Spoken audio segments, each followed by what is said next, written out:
Magandang araw po sa inyong lahat. Ako po si Eleanor Oberio at ito ang programang Sining at Chika. Isang masayang usapan tungkol sa sining, kultura at kwento ng ating mga Filipino artist. Ngayong araw meron po tayong espesyal na bisita, si Mr. Joseph Duyan. Si Joseph Duyan ay isang writer at illustrator ng bagong kabataan ngayon, Home Connect, Dr. Love, at Filipino Star Ngayon Daily Newspaper. Siya rin ay isang respetadong youth mentor. Ating kilalanin si Mr. Joseph Duyan. Paano po kayo nag-start sa pagiging artist? Pakikwento po sir sa ating mga viewers ang inyong artistic journey. Alam nyo bilang kabataan, lalo na pag kayong bata ka, mahilig ka mag-explore.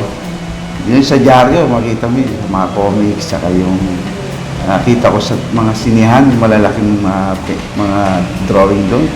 Tapos yung kuya ko merong ginawang Last Supper. Nakikita ko lagi yun, nasa plywood siya. Sabi ko, in the future, gusto ko makagawa din nun. Ay, doon nagsimula. Tapos, ayun, hanggang sa, na-invite ako ng bayaw ko na magtrabaho sa CFA, Communication Foundation for Asia. At doon na-develop ko yung pagdodrawing sa mga comic strips, yung mga children's books, yan, saka yung mga magazine. Doon nagsimula yung aking pagiging artist, as illustrator, tapos nakagawa rin ako ng comics dun dahil pag walang writer, ako na rin yung gumagawa ng comics. Anong mga title po ng mga comics na nagawa niyo? Sa Gospel Comics, sa Baby Jesus Magazine, sa Barkada Magazine, tapos nung naging freelance ako, naggawa rin ako sa Dane Publishing, yung mga libro nila. Sa Rex, nakapaggawa rin ako, at sa Biban, at sa yung nakapag-full-time din ako sa Saranggola Magazine. Wow! Simula nung Panay Magazine. Later na lang yung sa painting, nito nag-pandemic. Kayo rin po ay author ng librong Mga Butil ng Diwa ni Huseng Langgam. Yan. So, pwede niyo po bang ikwento o ilahad sa amin ang tema at mensahe nitong inyong nasulat na libro? Actually, nagsimula tayo, di ba, nung nauso yung email, message, gano'n. Na-kumpleto ko. Tapos nung panahon ni Bob Ong, na kumakalat yung mga libro niya, sabi ko, gusto ko rin gumawa nito. At lahat nung na-compile ko, sinabihan ako ni Father Rex, yung aking kaibigan na pari, na bata pa siya, mas bata sa akin. Sabi niya, gawin natin by chapters. Lahat ipunin mo. Yan ay tungkol sa mga pang-araw-araw kong comment din sana kung nangyayari sa buhay.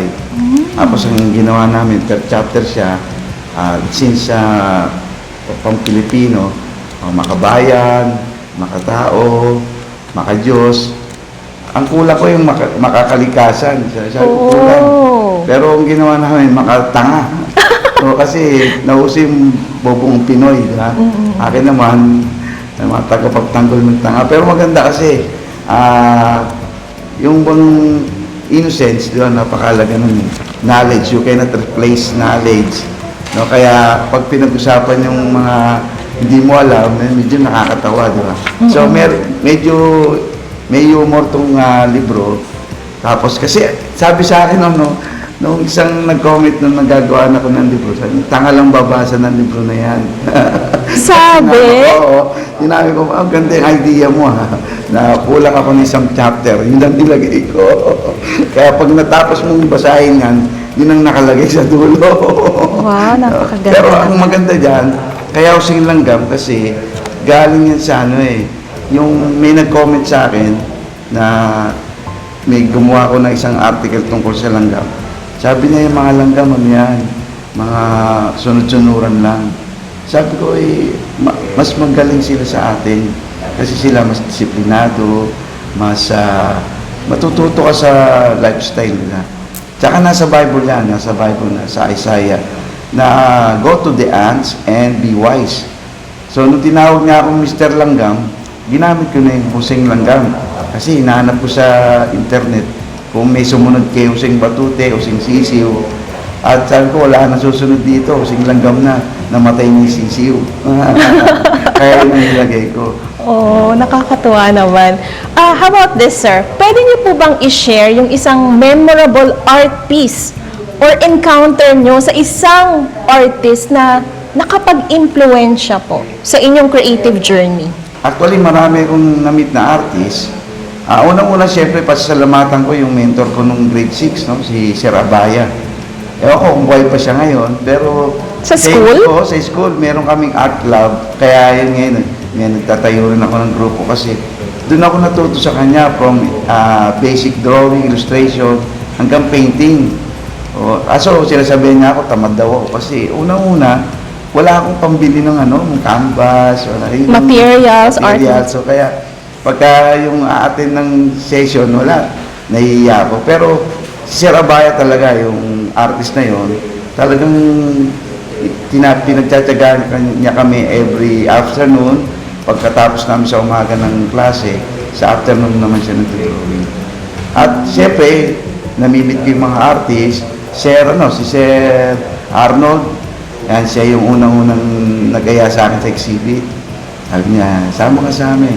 Estrella po. Oo, Arnold Estrella. Kaya napakalaking utang na loob ko kay Sir dahil naghahanap ako ng grupo eh. Sabi niya, dito ay kaibigan siya ng pamangking ko. Yan, kaya nakakatuwa naman, small world, no? Ayan, shout out kay Sir Oo, Arnold. yes, sir. Tapos yung, siyempre, sila Blanco, na-meet ko na anak, yung pamangkin ni Amor Solo, o apo ni Amor Solo. Anong pangalan po? Si Sir Juan Antonio Amor Solo. Ayun, invite ko nga siya minsan. Sige, Nakasama sir. ko siya sa isang exhibit. Okay. So, ang isa sa mga artworks niyo po, ang title ay Wagas. Ayan. Ito po siya, di ba? Ayan. So, ito po ay currently on display. Lapit po kayo, sir. Sige. Dito sa UAS Art Hub, sa Serendipity Exhibit. Pwede niyo po bang maibahagi sa amin kung ano ang narrative behind po dito? Actually, meron akong gawa na mas bata dyan. Yung unang pinag-exhibit ko dun sa Brassworks. Ang title ay Harana. Parang na-inspired ako, sabi ko, nabenta na, isang politician yung bumili. Tuwa naman ako kasi, sabi ko, parang, yun, ay, nakita ko magandang yung culture ng Pilipino. Lalo na kami, active kami sa Couples for Christ, saka sa Family and Life. Gusto kong maibahagi rin yung pagmamahalan ba, na kasi natuturo kami ng mga pre-K na, yung paano mag-asawa, gano'n. Tapos bago mag-asawa, pagkatapos, ano mangyayari. So, eto, kasi uso ngayon yung divorce eh. No? Pinag-uusapan. Pero parang sa akin, parang, yung wagas, yung talagang magkasama kayo hanggang Habang buhay. tumanda, hanggang pumuti na yung buhok, kanta pa.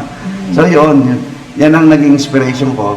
At siyempre yung parents ko, dinededicate ko sa kanila yan, simula nung arana. Yan talagang, hindi ko kinopya, talagang nasa isip ko, gusto ko ito na, sariling concept, gusto ko na dito sila. Siguro kung sa parents ko, sa amin din, gusto ko mangyari sa amin yun ang misis ko, na hanggang wakas ay magkasama kami. Wow Wagas na pag-ibig. naman. And then, sir, pwede po ba kayong maglahad ng ilang words of wisdom para sa ating mga aspiring artists na gusto mag-umpisa ng kanilang artistic endeavor at maging isang pintor? Ayan, kasi ang mga artist no, talagang may sarili, may kanya-kanyang style. Siyempre, minsan ma-insecure ka dahil mas magaling realistic or gano'n. Sa akin, ang gusto kong gusto yung kung ano yung style mo. Huwag kang mahiya kasi kung marami namang ibang uri, iba't ibang uri ng expression, no, bilang artist. Pwede kang mag-realism, pwede kang mag-abstract, pwede kang minsan nga kahit tuldok lang may kahulugan. Check. May tayo mga artist, very creative. Tapos tayo ay, tawag dito, symbolical eh. Actually, yung mga dinodrawing ng artist, hindi lang siya yung nakikita mo. May, nakakakita ang artist ng hindi nakikita ng iba. So, yun nga, lagi kong sinasabi yun. Na pag nakakita ka ng canvas, kami na may nakikita kaming isang larawan dyan. Pag nakakita ka ng bato, may nakakita naman kami na isang sculpture. So, yun pa, yung wala sa brush, wala sa ginamit mong kulay, nasa expression. Kumbaga, express mo yung sarili mo, may matututo nagaling sa iyo, may matututunan sila, at yung pinakamaganda rin yung may naibabahagi ka. Ayan. At isa pa yung ang artist, gusto ko talagang mabuo sa artist yung pagiging humble, yung humility. Kasi hindi naman tayo may-ari ng ating talent. And nakakatuwa, nagagamit tayong, nakakagawa tayo ng isang paraan para makapag-share. Binigyan tayo ni Lord ng talent na pwede nating maituro sa iba, maibahagi sa iba. Alam nyo, ngayon, uso yung mental illness, di ba?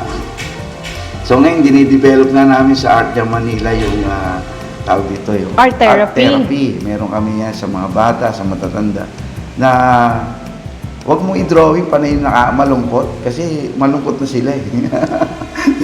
Yung what makes you happy, yun yung i-drawing mo. Tapos yung what makes others happy, yun ang i-drawing mo. Para masaya naman yung mundo natin kasi hindi naman tayo laging nandito. So, lilipas tayo, makikita ka na rin, may painting ka na rin ng iba. So, may naiwan ka, no, na maging makulay yung mundong ito ang dahil sa iyo. Yun lang, parang walang mas magaling na artist para sa akin. Tayo maganda, isang institusyon, isang talaga bahagi tayo ng mundo. No, walang mundo na walang artist. O dahil tayo ay artist din ang gumawa sa atin, no, si Lord. Siya yung pinakaunang artist, no. God created us from nothing pa nga, no.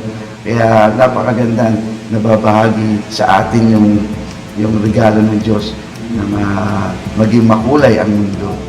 And finally, paano po namin kayo mako-contact, sir? Kung ba interested sila sa mga art therapy or meron po ba kayong Facebook page? Actually, meron kaming grupo na Art Jam Manila. So, pwede nyo kung i-like doon, i-follow yung aming website o aming Facebook account.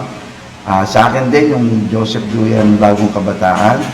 Ayun, tapos dito, pwede rin sa United UAS. Artists. Yes. At iniimbitahan din po namin kayong bisitahin ang Serendipity Art Exhibit dito sa UAS Art Hub and Gallery sa 753 General Solano Street, San Miguel, Manila. Ito po ay masasaksihan natin until July 28. Thank you po, sir. Yay! Maraming salamat sa inyong panonood ng Sining at Chika.